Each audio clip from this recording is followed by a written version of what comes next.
All right. Choosing your Leaving Cert subjects. It's a huge deal, right? So let's talk about one of the big ones, economics.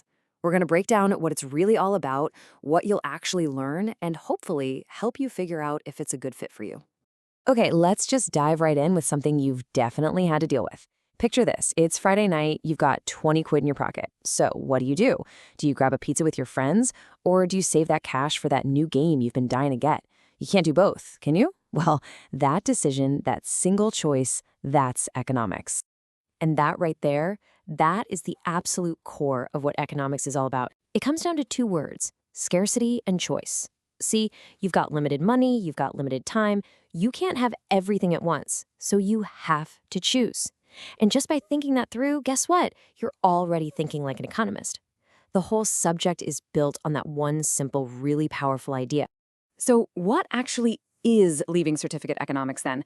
Well, it basically takes that simple idea we just talked about, making choices, and it just blows it up. It applies it to everything, from the 20 euros in your pocket all the way up to the biggest issues facing the entire world. Think of the course like a journey, almost. We start small with the world you already know, right? Your own money. Then we start to zoom out. We'll look at how businesses and markets work. Then we zoom out even further to see how Ireland's entire economy ticks. And finally, we go global, looking at where Ireland fits in the bigger world picture. So the course is split into these things called strands. And we actually start with strand 3, which is all about your world, the personal stuff. This part is super practical, seriously. You'll learn real-world skills like budgeting, saving, just managing your money. We'll also dive into what it takes to start a business and get a handle on the job market, stuff like how wages are decided and what your rights are when you get a job. Okay, so next up, we zoom out a bit with strand 2, and we look at the marketplace. I mean, have you ever wondered why a ticket to see your favorite band costs an absolute fortune, but you can buy a bottle of water for €1? That's all about supply and demand. And yeah, we get right into that. We'll also look at times when markets, when they mess up, and why the government sometimes has to step in with things like taxes or providing services. And that idea, it's a huge concept in economics called market failure. So think about it. The market is brilliant at making things we want, like phones and clothes, and making them pretty efficiently.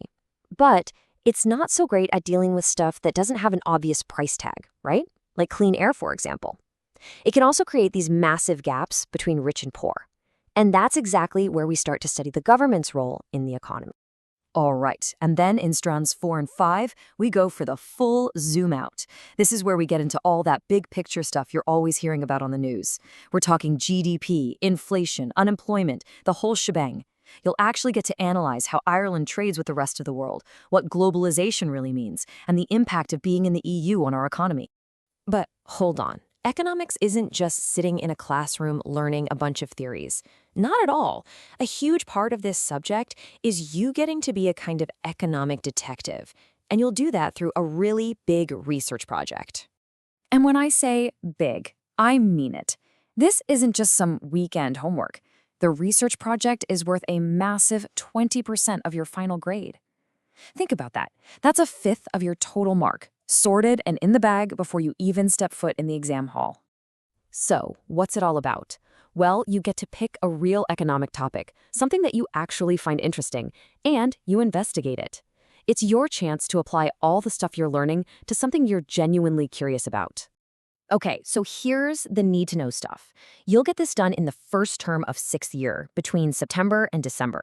The SEC, that's the State Examinations Commission, they'll release a broad theme, and then it's up to you to build your own investigation based on that. You do your own research, your own analysis, the lot. And honestly, this project is about so much more than just learning facts for an exam. It's designed to give you skills you'll use everywhere in life. You'll learn how to actually do research, how to look at data and make sense of it, how to think critically about an issue, and maybe most importantly, how to write about it all clearly. Okay, so we've gone through what the course covers and how you get your grade. Now it's time for the big question, right? Is this subject actually for you? So let's just get straight to the point. Who should choose economics? Have a listen and see if any of this sounds familiar. So if you're the kind of person who sees a headline in the news and immediately wonders, but why is that happening? Then yeah, economics is probably for you. If you like getting stuck into real-life issues and using logic to piece things together, it's a really good fit. And, of course, if you're even thinking about a career in something like business, finance, law, or politics, well, the stuff you learn here is an absolutely brilliant foundation. It's also a good idea to think about how it fits with your other subjects. Economics works really, really well with business and maths. That's kind of a no-brainer. But you might be surprised. It also has really strong links with geography when you talk about trade and development, and with politics and society, since they're both about figuring out how our world is structured. Look, at the end of the day, it really comes down to this. Economics isn't just a subject, it's like getting a new lens to see the world through. It gives you the tools to actually understand the big decisions that shape all of our lives. Everything from what's in your own wallet to the massive global headlines. So I guess the only real question left is, are you ready to start using those tools?